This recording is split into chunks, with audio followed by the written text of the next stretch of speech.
UDFന്റെ ഏകോപന സമിതി യോഗത്തിന്റെ തീരുമാനമനുസരിച്ച് CK ജാനു നയിക്കുന്ന ജനാധിപത്യ രാഷ്ട്രീയ പാർട്ടി ഇനി മുതൽ കോൺഗ്രസിന്റെ ഭാഗമാകും.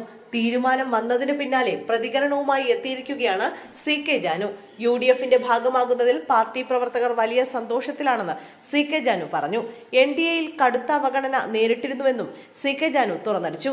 ആദിവാസി വിഭാഗത്തിന് എന്തെങ്കിലും നല്ലത് ചെയ്തിട്ടുണ്ടെങ്കിൽ അത് UDF ആണെന്നും അവർ പറഞ്ഞു. സീറ്റ് ചർച്ചകളൊന്നും നടന്നിട്ടില്ലെന്നും CK ജാനു കൂട്ടിച്ചേർത്തു.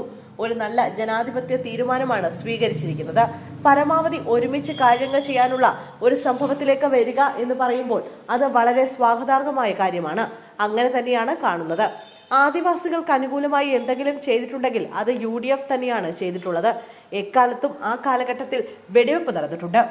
ഇല്ലെന്ന് ഞാൻ പറയുന്നില്ല, അതൊരു യാഥാർത്ഥ്യമാണ്. എന്നാൽ അതിനുശേഷം ഈ ആളുകളെ പരിഗണിച്ച് അവർക്ക് വേണ്ട ഇടപെടൽ നടത്തിയതും ഈ ഗവൺമെന്റ് തന്നെയാണ് എന്നായിരുന്നു CK ജാനുവിന്റെ വാക്കുകൾ.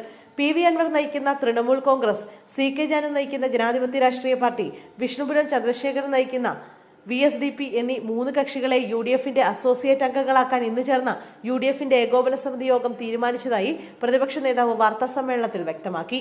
നിലവിൽ NDAയുടെ ഘടകകക്ഷികളായ CK ജാനുവിന്റെയും വിഷ്ണുപുരം ചന്ദ്രശേഖരന്റെയും പാർട്ടികൾ NDA വിട്ട UDFൽ ചേരും. ഇന്ന് നടന്ന UDF യോഗത്തിൽ നടത്തിയ ചർച്ചയ്ക്കൊടുവിലാണ് ഈ മൂന്ന് പാർട്ടികളെയും UDFന്റെ അസോസിയേറ്റ് അംഗങ്ങളാക്കാൻ തീരുമാനിച്ചതെന്ന് പ്രതിപക്ഷ നേതാവ് VD സതീശൻ വ്യക്തമാക്കി. കേരള കോൺഗ്രസ് എം നിലപാട് പറയട്ടെ എന്നും യോഗം വ്യക്തമാക്കി. നിയമസഭാ തെരഞ്ഞെടുപ്പിൽ നേരത്തെ ഒരുങ്ങാനുള്ള തീരുമാനത്തിലാണ് UDF. സീറ്റ് വിഭജനം നേരത്തെ തീർക്കും. ജനുവരിയിൽ സീറ്റ് വിഭജനം തീർക്കാൻ യോഗത്തിൽ ധാരണയായിട്ടുണ്ട്.